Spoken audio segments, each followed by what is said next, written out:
right? Um, yeah. So ultimately, Ray and Nikki, I just want to kind of spotlight you guys. You guys are just integral in what it is that we do, and have been such a great group of people to work with, and so we love getting to know you guys. So tell us a little bit about yourselves and your business, Urban Radio Tulsa Online. Well, of course, you already mentioned it. My name is Ray Elmore, CEO and founder of Urban Enterprises Tulsa, and this is my faithful assistant, executive assistant. Don't forget the executive. Exactly, executive. And we run a multimedia broadcasting company where we are online at Urban Enterprises, Urban Radio Tulsa Online. Okay. And we play smooth jazz, R&B, and some classics from the vault of treasured music, along with Black political, social programming. Okay. And you guys at Psychology of Everyday Success is a part of that on our Saturday lineup, and we're glad to have you on board. Thanks. Glad to be here. Glad to be on Yes. board. Yeah, so that is awesome. That is awesome. So how long have you guys been sort of in this business, and what attracted you to it? Well, I've started this station. It's about a year now, a year and a month old. But I've been in radio since the early 90s. Wow. Yeah, so I've got extensive expertise and experience in radio. I've worked at over maybe 5-6 stations. And so I just kind of been in love with radio and music ever since I was a kid.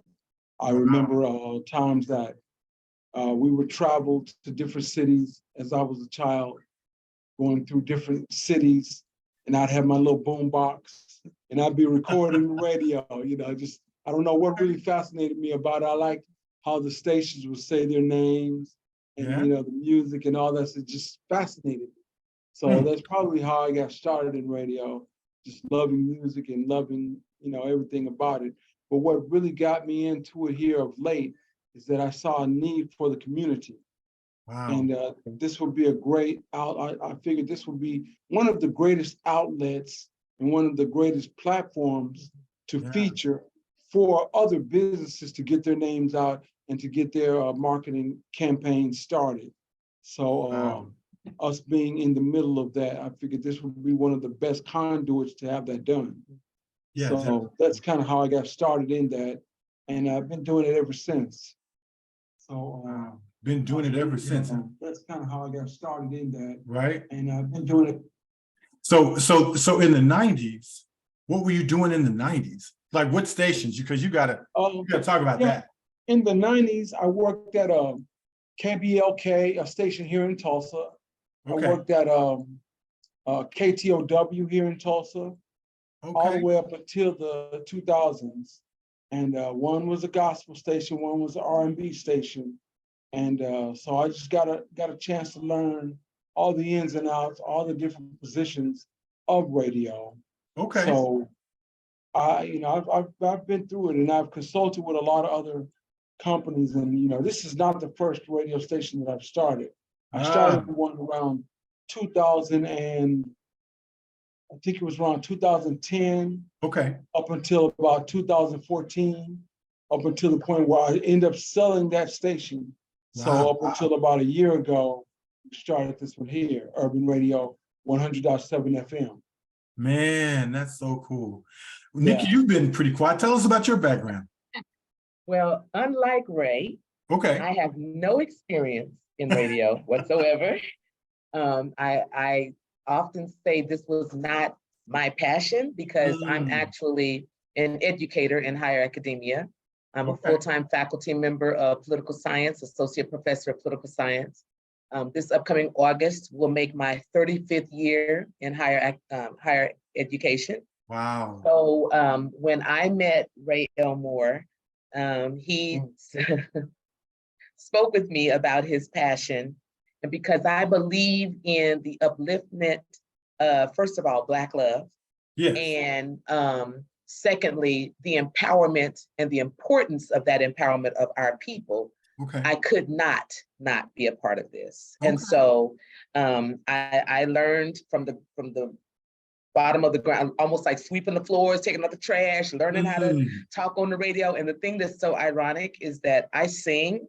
I've been singing all my life, but I was absolutely petrified to talk on the microphone because I felt like if I say something crazy and all these people hear me say that, I could never recover. Okay. And I've made some mistakes throughout, the time, but I have enjoyed every bit of it. Wow. It's been a learning tool for me. Okay. Some great lessons and some pitfalls along the way. Sure. But I have absolutely enjoyed this journey with this man. Absolutely. This man. This man. Awesome. I can see why you have. Well, okay, so I want to get a little bit personal now. And I want to ask a little bit about your own personal definition of success. And we're going to hold on. I think this music is a little loud in the background, so Ray's going to turn it down just a hair. Okay, no worries. So we can hear you. You guys have a radio station. How about that? Yeah, right. Okay, all right. Yeah. So what is before you get into some more and getting up close and personal? Yeah. Tell us about you and how you got started and what you're doing. Oh my goodness. Yeah. I get interviewed too. Okay. Yes, absolutely. I'm down. No problem at all.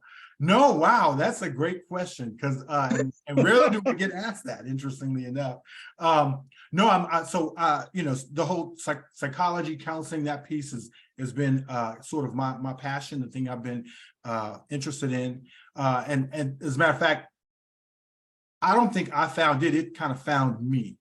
You know how sometimes your purpose finds you before you find your purpose. When I was in college, didn't come from a wealthy family, so I had to work my way through. And one of my jobs in college was as a receptionist at a counseling center. Oh, yeah, and so was the counseling center was actually at OU, and it was designed to it was for the community, but people came in and were talking about would talk to the graduate students who were practicing to be counselors. So anyway, I got to know them. I got to know the process. I got to understand some of the things that they did, and eventually ended up landing my first job out of college at a community college and a counseling center.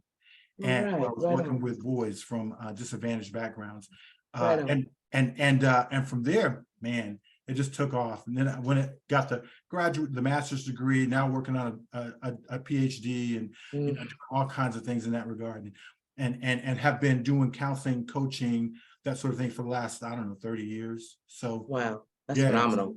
Yeah, it's well needed because our people, we have a taboo that we won't seek out any help. We're dying in the inside, but we won't seek out any help. Absolutely. And so I was so glad to be able to connect with you and Jennifer, because I felt like it would be an awesome collaboration and an awesome niche into what we were doing, because again, our main focus and our mission is the upliftment of our people.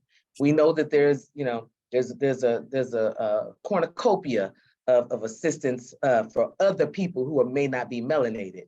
Okay. But if our people don't reach out and grasp on to that help, it'll be a lost cause. So I just want to say thank you for believing in us, for us to believe in you, and for us to have this successful venture. Absolutely. So, and well, let me start with me in terms of defining success. Then we'll go to you guys. Is that cool? Sure. Because I know Ray's going to ask me. Oh yeah, it's our job to ask questions as well.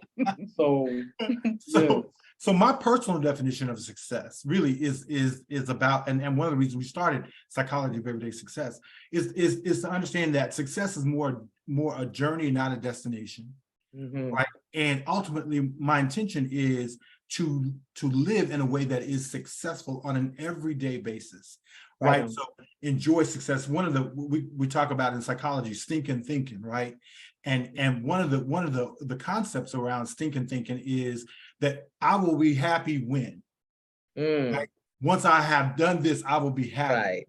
But what's true is if I can't enjoy the journey along the way, when I get to wherever it is I'm going, I'm not going to enjoy it. Be happy, right? For that long, I'll be happy. Yeah. And then it'll be a problem. So the issue to me is, success really is about having the mindset that then allows me to enjoy the journey. Right? Yeah, right on. Yeah. So how about you guys? Okay, well, thank you. I would say that success for me, I'm going to put it in a twofold for myself as well as for our business, is that we, as Ray mentioned, can just be a conduit for our people. Wow. Our mission is to focus on the mental, the physical, the emotional, the financial, the livelihood, the sustainability of our people. Yeah. And with gentrification coming in and sweeping over this nation. Wow, yeah. And wiping out those resources that could be just for us. I do know that they have availabilities for all people, but the likelihood of people going to people that look like us would be greater.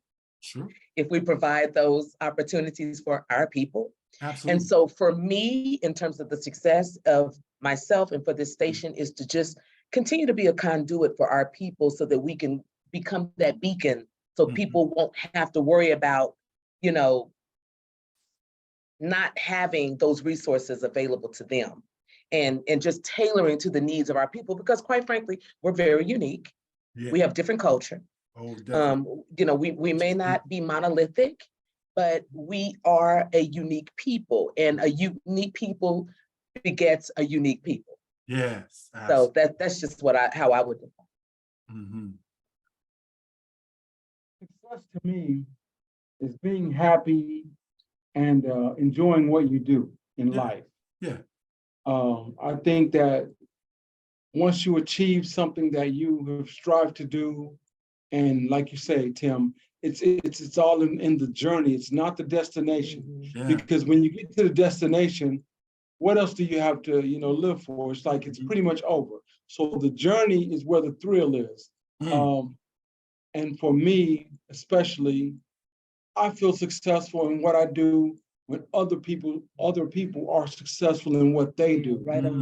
I love it. Because I'm here, I'm not just only here for myself, but I'm here for my family members, for Nikki, and everybody that I come in contact with, to try and help and uplift them so that they can get to a place where they're satisfied and happy in the things that they do. And I want to be a part of helping people achieve that. And that's what makes me happy. And that's what I think a part of success will be. Not just necessarily having the money and all this to, build that up. I mean, it helps, but at the same time, it really comes from the inside. Yeah.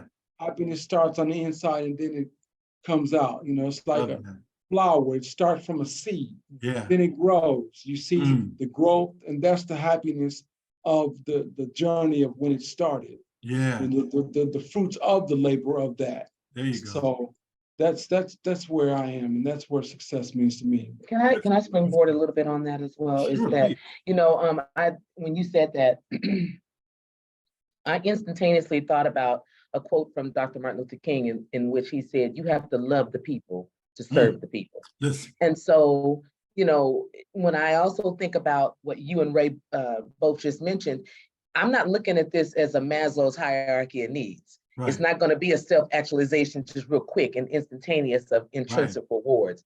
The happiness exactly comes from the fact that, if we can help other people be successful, then in turn, that helps us be successful, because our whole mindset, from the very beginning, is to operate in that true spirit of what Black Wall Street is about. Yeah. Black Wall Street here in Tulsa, for those of you unfamiliar, was a very successful community of just our people who did not have to go outside of certain perimeters for anything, okay? Millionaires were here, Black, entrepreneurs, people that, worked and came back and their tax dollars stayed in this area. And so that's what we're trying to do. If I know somebody that's a brother or sister that has, a real estate business, I'm gonna patronize them, because when I patronize them, I'm gonna tell somebody else that looks like me about them. And then I'm hoping that they also say, well, I met two sisters, a sister and brothers got a radio station, and they knew a brother down in New York. He and his wife that knew somebody. See, that's how that operates. You dig what I'm saying? So that happiness and success for me is that we're able to help others, achieve their dreams of what they're trying to do. Wow.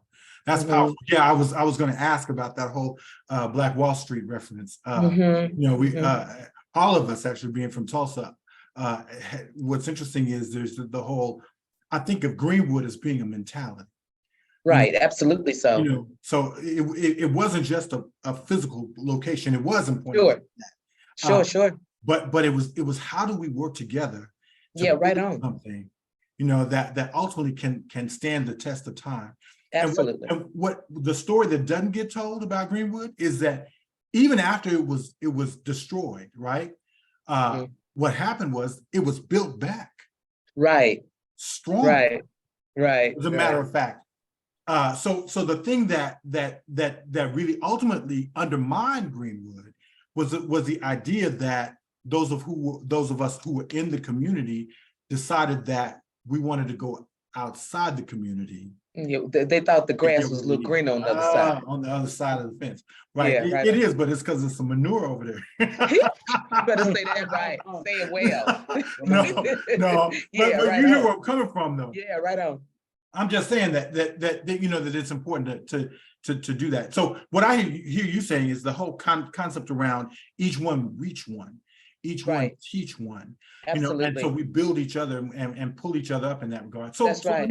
So having said that, what are some of the successes? I know that you guys have other folks you've reached, like you reached out to us and kind of pulled us up, and so I know you guys are doing that with other folks. Who else are you working with in that regard? Okay. Well, we have on board Joy Ladd, who hosts a show that's entitled Dynamics of Health each Saturday. Nice. And Joy is she is a consummate educator in Black health in terms of what you ingest and what you should use in terms of medicinal, solvents and things of that nature. She's well researched, well in tune to what's going on for our people. A lot of the issues that she tackles are diabetes and mental illness and what's some other thing? Black women not being attended to by physicians. Black women's needs not being attended in terms of physicians. Eating healthier, eating the proper types of foods to choose to eat. She's very, very in warning our community about processed food. Yeah, right. And junk food, all that stuff that's really not good for us. Right. Yeah. And just recently, she had shared with us that she had performed a diabetes clinic, a clinician that's for 8 weeks. So let me be very clear.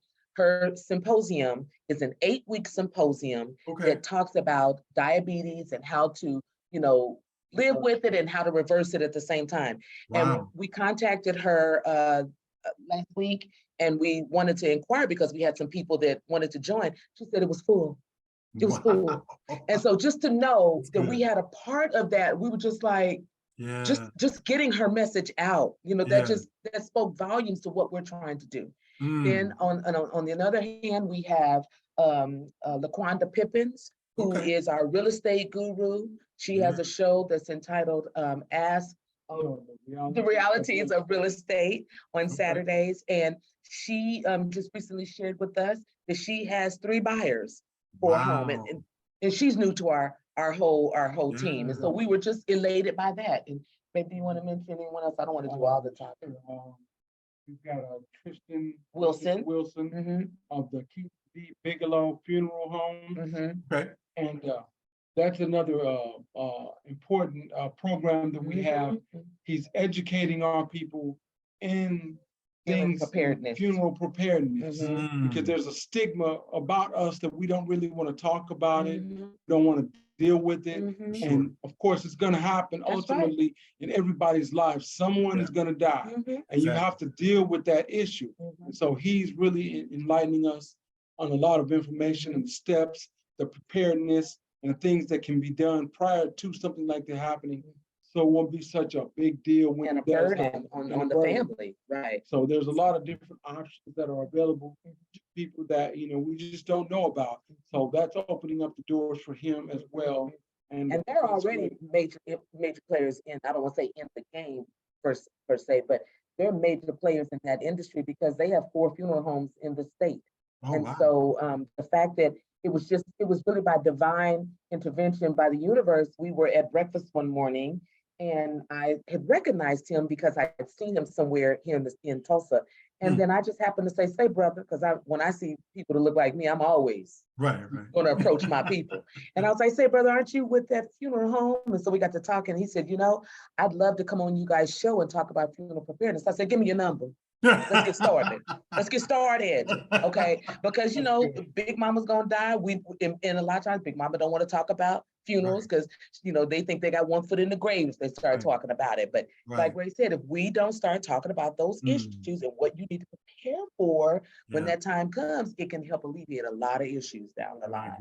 And we also have Tim and Jennifer Owens. Right on. The Owens Group. Right, from the psychology of everyday success. Right on. All right. Psychology of everyday success. Right on. Where, you guys are reaching lots of people all globally. Right. We're not just local, we're global. Right on. Wow, that's awesome. From all over the world. That's right. With your common sense ideas and knowledge about marriage, about different things that, that really our community needs. Right. And this is a great addition to what we're doing. We're like, I look at this as we having a pie. Yeah. So each person is adding a slice to it. Before long, we're going to have a full pie of information for our people in our community.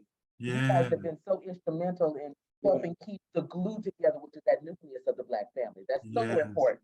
That's so important for our people. And so, again, I couldn't salute you any more than what you've done. You guys have been so instrumental in helping us in that. Absolutely. We're honored to be a part of what you guys are doing. Thank you. You're welcome. Wow. Yeah, so you guys are busy. You got a lot going on. And and let me add one more. Okay.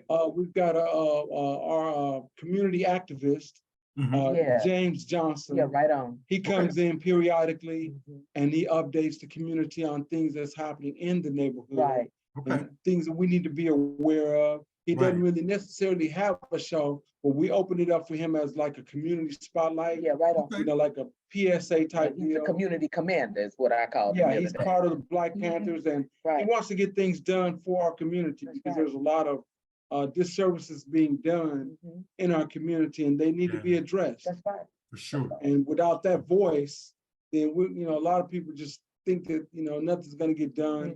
They don't have the power to make a change, but they actually do. And when you hear him speak and hear us talk about different things, it empowers the people to have a voice and want to do something to help the community and help our people. And he's very passionate in what he does because he really keeps his ear to the ground and keeping people informed and notified on certain things happening on the city, state, and local level. Of what's going on here in Tulsa. So right on to Brother Johnson on that. That's awesome, man. That's awesome. Awesome. And to many more of our sponsors. What'd you say? We've got many others that support the station, and we're excited about having them as well. Yeah. And we just don't reach out to anybody. I mean, that's not what we're about. We're about stuff that's going to uplift the community and help our people. And if I see a need for that to be done, those are the people we're going after. And if you have a business like that, then you need to reach out to us and we can help get you a platform that you can do your part in helping our people in the community. Absolutely. Absolutely. Thank you so much for sharing that. So let me just ask this. So you guys didn't get to where you are by yourselves, right? I mean, somebody said if we stand tall, it's because we stand on the shoulders. And sometimes the backs of those who came before us. Yeah, right. And so I'm just curious to know, like, who has been like influential in your lives? Who are the people who have, influenced you and caused you to have such great passion for what it is that you do and to be so effective at it? What are your thoughts? Well, that there is definitely something that has come along with the journey. Yeah. Of what we're doing. I mean, of course, just being inspired by local people, that's doing things in the community. And then of late being inspired by great people, such as, Dr. John Henry Clark, Amos Williams, Malcolm X, Martin Luther King, Shahrazad Ali. Yeah. All the greats. I mean, Dr. Claude Anderson. Professor James Smalls. Yes, and Dr. Umar Johnson. Yeah. So wait a minute, y'all naming some names I'm not even familiar with. Y'all gotta break this down to me. Okay, so Dr. Umar Johnson, tell me about it. Well, Dr. Umar Johnson can be found on YouTube. Okay. He is a descendant of Frederick Douglass. Okay. And he is currently opening a school. I forget the name of the city. Yeah, I'm not sure. I can't remember the name of the where it is. Douglass, it's a boys' school. He follows Marcus Garvey, right?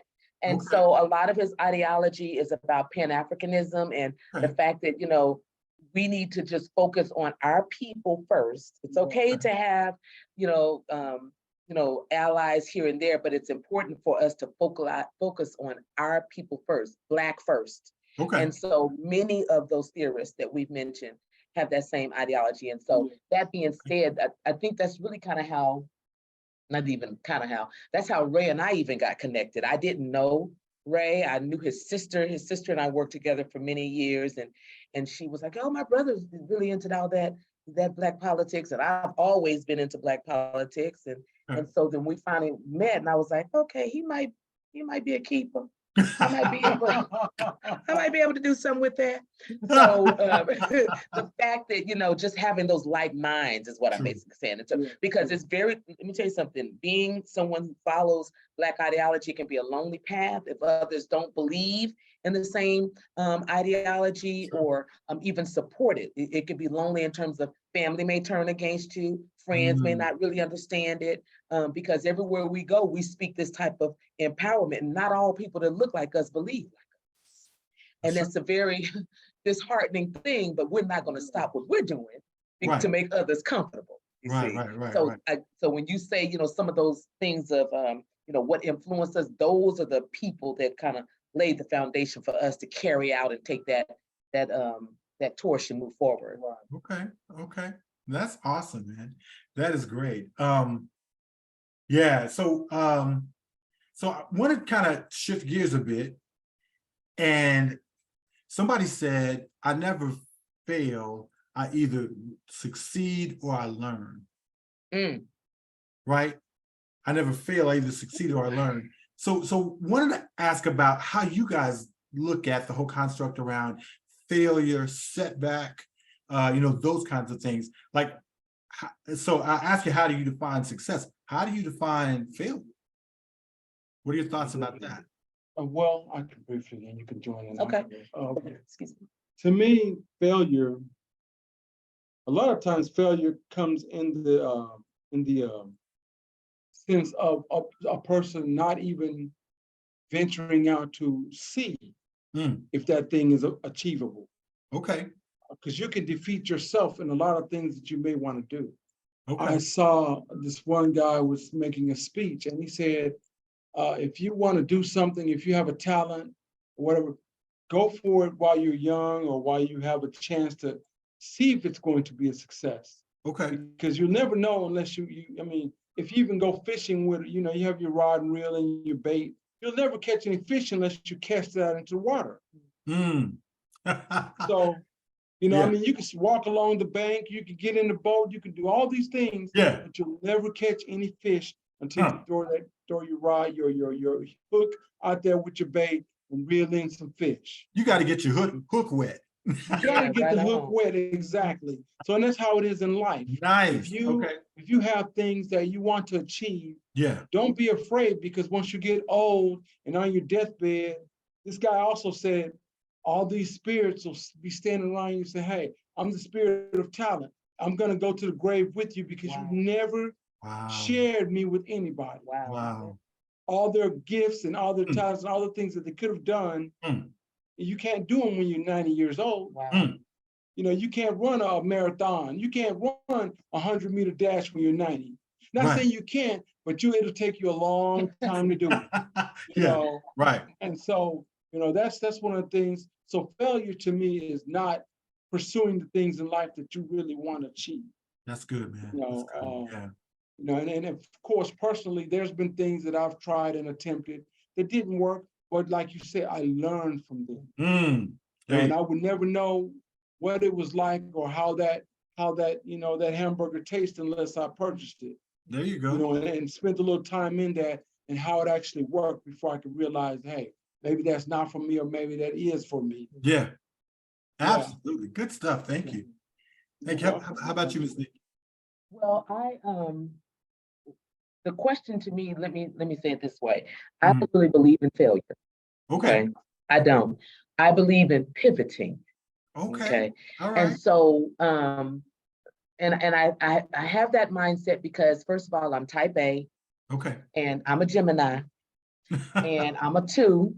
I believe in astrology and numerology. And so that being said, I don't ever see pitfalls. What I see is an opportunity to pivot to make it even more successful. Wow. And so case in point for me is that, and I don't know if, I think we shared this with you and Jennifer when you guys came down this past summer, is that when Ray started this station, to all the people who are listening on in your group, you may not know this.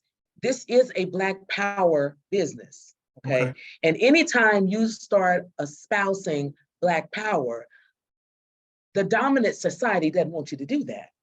And so we were really starting off, we were really becoming, we were gaining momentum in our community, doing very well. And then somebody of a Gestapo dropped a dime on us that we were speaking this type of empowerment to the FCC, and they came along and snatched our license. Wow. Okay.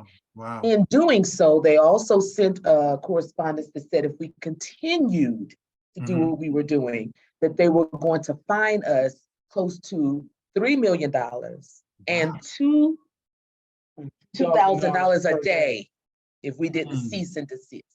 Okay. So now the normal person who has started a business on a shoestring budget, it's just the 2 of us. I mean, we don't have a team of people. If he's sick, I got to do it. If I'm sick, he got to do it. So we only rely upon each other. So at that moment, I can just imagine someone who didn't have the mentality that we had would just say, you know what, F it. We're just gonna, they done beat us, they done. But we didn't see it like that. We just thought we got to brainstorm. We said, okay, we need to pivot. How are we going to do this? And then we remembered we had an ace in the hole with the online station.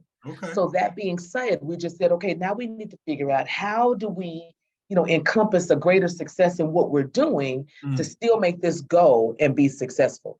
And it's been successful ever since. We pull numbers every week. And we recently looked up the other day and we have nearly 7,000 listeners in the last month.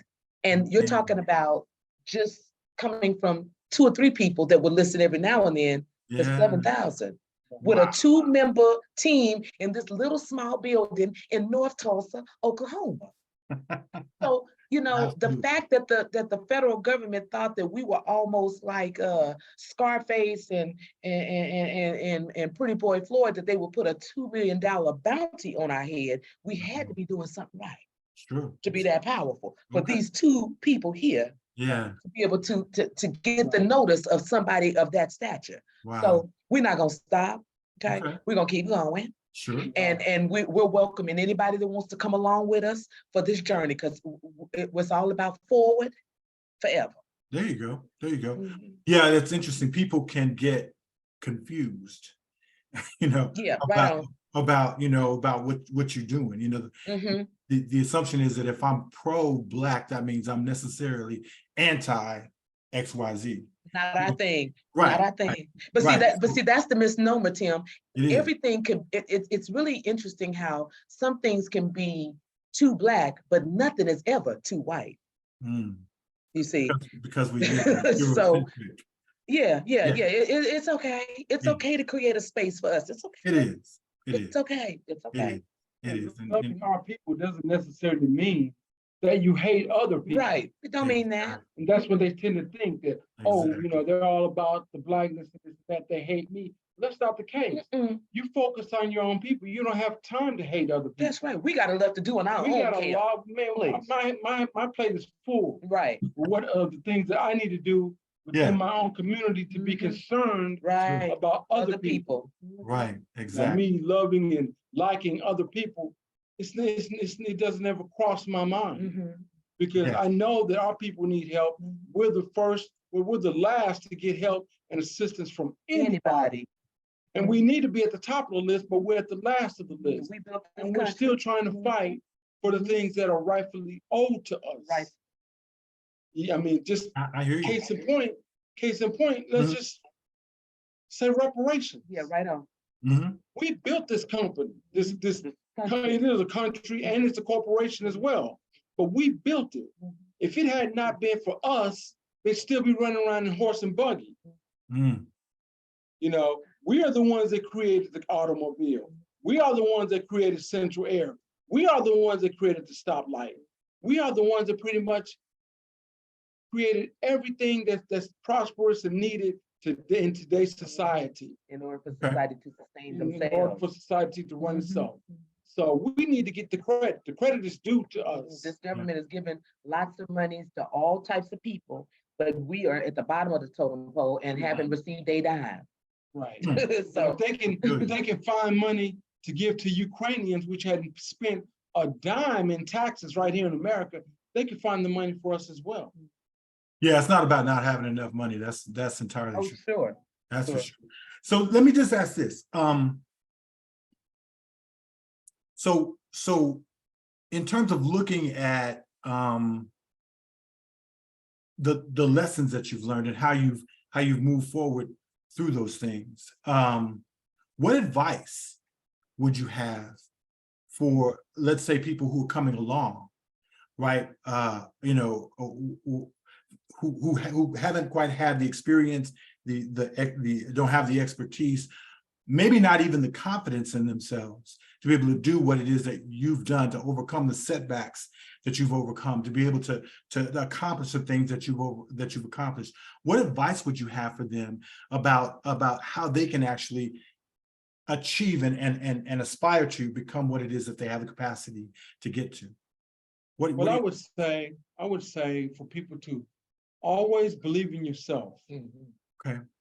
And your abilities. Okay. Because you have the insight, you know yourself better than anybody. You can't allow people on the outside of you to tell you what you can and cannot do when you know within yourself what you're capable of. Right.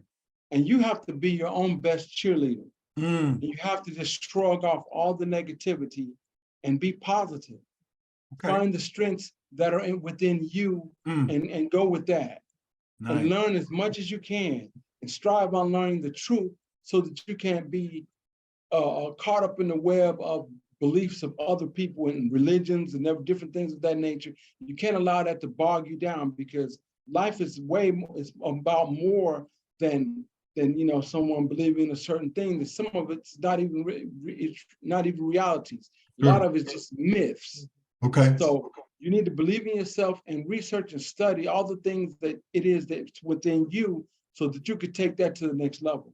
Okay. Okay. And then I would say, in concordance with that, is that, again, never doubt yourself. I agree with that, with what you're saying, Elmore. And then in addition to that, always push yourself. Just push yourself, because you just never know. If you don't try it, you'll never know. And then to find a mentor, somebody that you can, align yourselves with when you're feeling a little discouraged on those moments. Because everybody, we've been there. We've been discouraged where there's times where, when you in a small office like we're, sometimes I don't want to be bothered with him, and sometimes he don't want to be bothered with me. But we have to figure out a way to get around that, Jones, and figure out what's the betterment for what our mission is. Yeah. And so I would say to find a mentor and to look for some of those really good books like Dr. Clyde Anderson, Powernomics. That's an awesome starting place if anyone wants to start a business, and a Black person wanting to start a business, to know, how and what pitfalls that could come potentially, and how to pivot around them and things like that, and how to look for certain funds, and how to deal with our people, and how to hold our elected officials accountable because they speak for us, and just all those types of things. So that's what I would say. It's going to be very discouraging.